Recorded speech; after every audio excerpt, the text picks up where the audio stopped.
After a while, you start recognizing styles. You start to know who is the artist without seeing their signature. And crews and like geographical styles.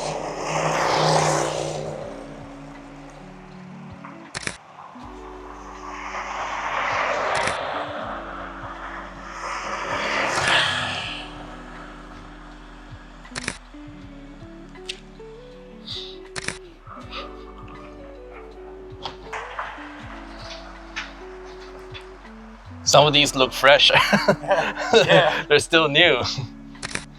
The funny thing is, like some of those other ones I saw like 2022, 2021, like the sun can be brutal. Oh yeah. Do you think it's the graffiti artist that repainted like white or black and then go on top? Nah, I mean, the older faded ones, like they're pretty much done. So, do you mean like on here? Yeah, like on here, like someone must have painted it black as like a clean canvas. Like the base was black. Yeah. And then they go over.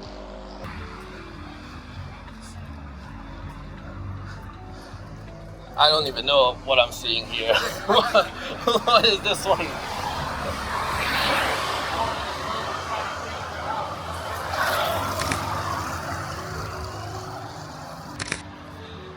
There's any graffiti artists that don't use a can if they just want to paint, or is that just like then a different style?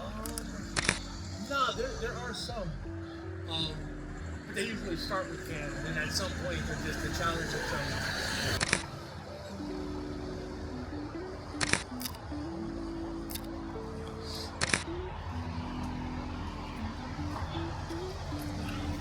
So what is that one? So that's like 3D. That's 3D style. Yeah, it was popularized in like the mid to late 90s by European graffiti artists. More particularly, I think he was either German or Dutch. There's one guy, Dave, and he just started incorporating 3D forms into his letters, and it's taken on a whole different. Because now people do stuff like that, and they do just all kinds of other crazy.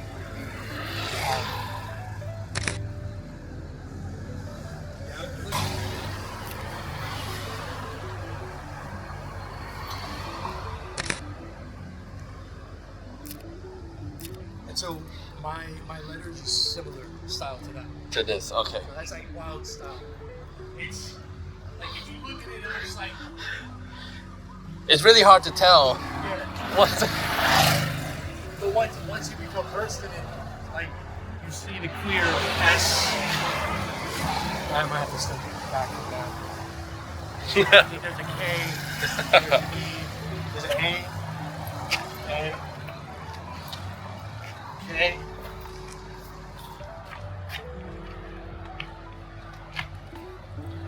E.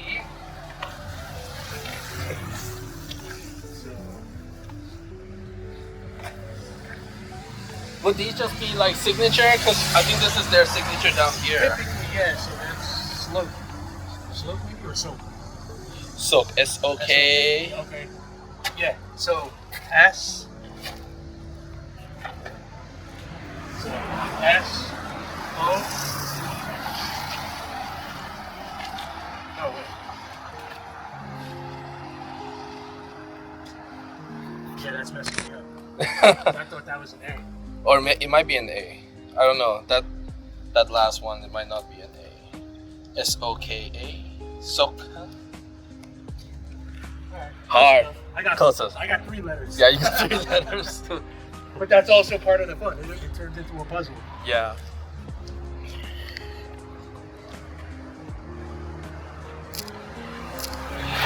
And I've always liked calligraphy.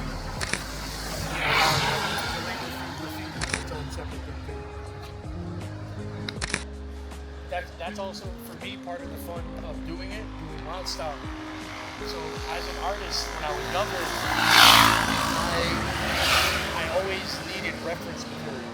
Like, I couldn't just draw things from memory. So, I read comic books. So I would just redraw comic book covers. And I used to love inking. Like my personal favorite was inking comic books. And for years, I didn't meet any other like actual comic book artists to give me their work to ink in until like I was like later in high school. So what I would do is I would just pick my favorite comic books, redraw the cover just so I could ink it. But I would redraw it exactly how it looked. So it taught me a lot of detail and stuff like that. When it came to graffiti, graffiti was the only thing I never made a reference. Right? Whatever you wanted it to be is what it was. So, when letters are your subject matter, like that becomes words become your art. So, I had a thing for just choosing powerful words and just drawing them. Like I would just read dictionaries. Mm-hmm. Could be Aries. ARE. Okay, this one's a little more manageable. Right? But then people could just mess with you and invite you friends. Like that's the old school style. Yeah. Or like purposefully old school. I think both, right? Like big, bold, Yeah. and then the other one's just all.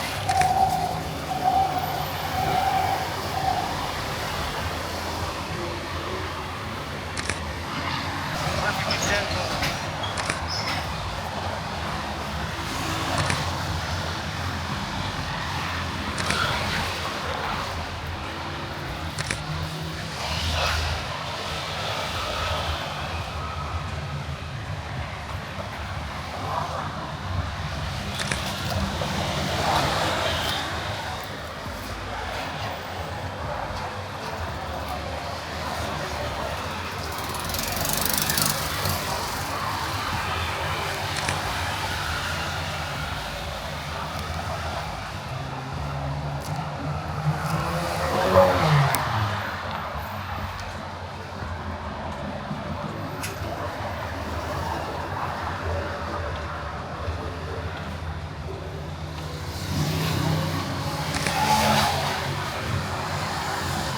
Disconnect from the bar.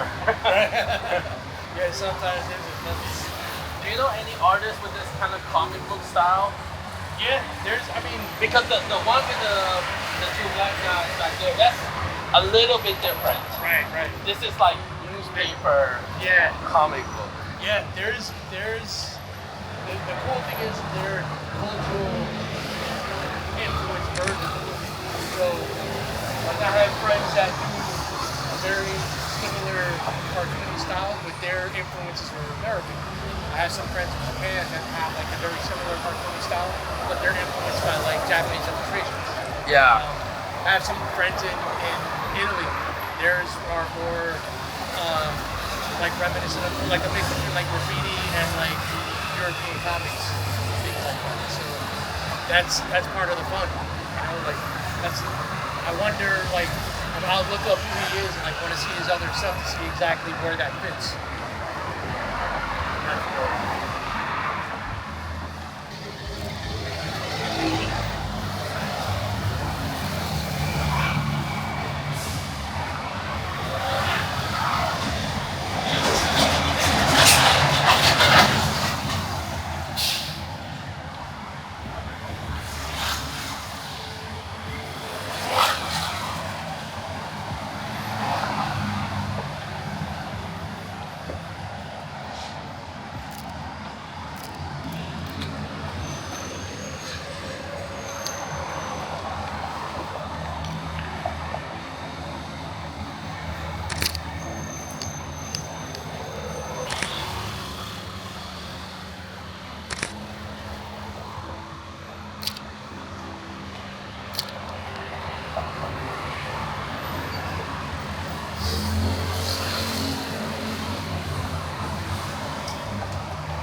This is wild. It looks like the guy from Cookcraft Studio.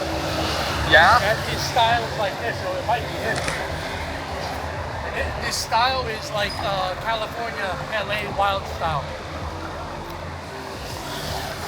I can't help think of like those rock band logos. Right, like the metal. Metal bands. That's the signature. Is that him? Or that's the signature? That's not his signature, but like that's definitely his style. Yeah. So, but there are a couple other artists that have similar style in Bangkok. So Yeah. again, it's indicative of like West Coast kind of wild style.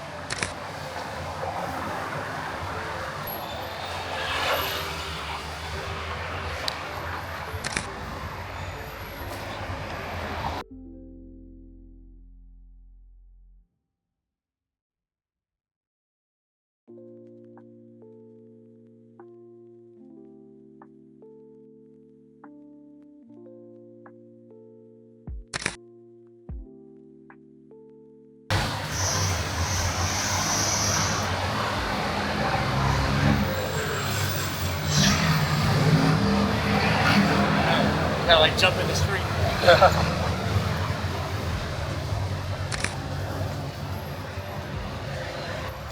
Well, as you say about like sunrise, sunset, I'm also learning.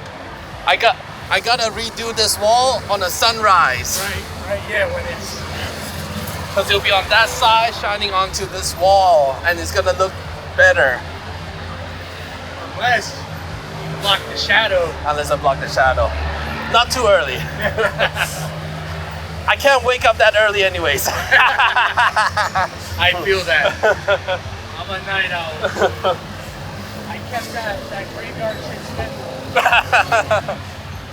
Like I do my best work at night.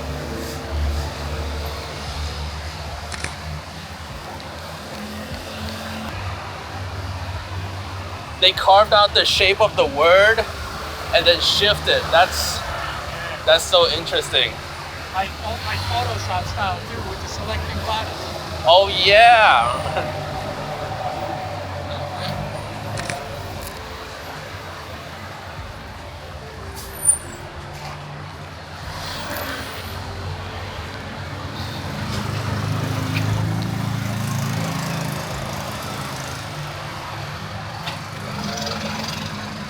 Wait, this is like a full sticker. Yeah, wheat paste.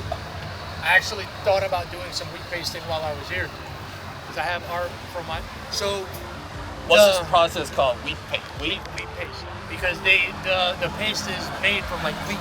So it's like a gelatinous kind of paste, and so you basically take it, have it in a bucket with a paintbrush or a roller, put it up, you put the paper art on it, and then you paste over it so it seals it in. Okay.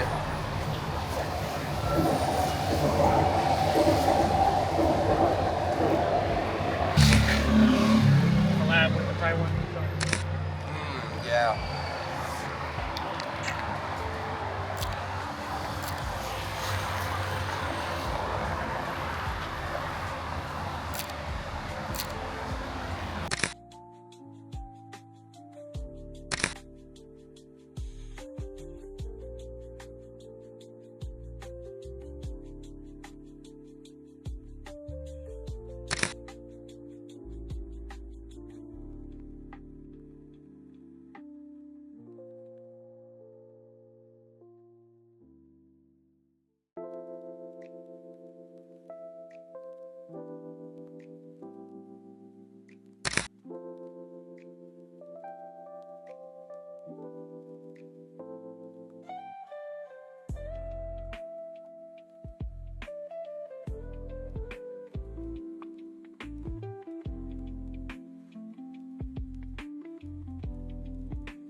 So with my question earlier about like graffiti versus murals, I have this perception that graffiti is mostly illegal art, while murals are legal paid art.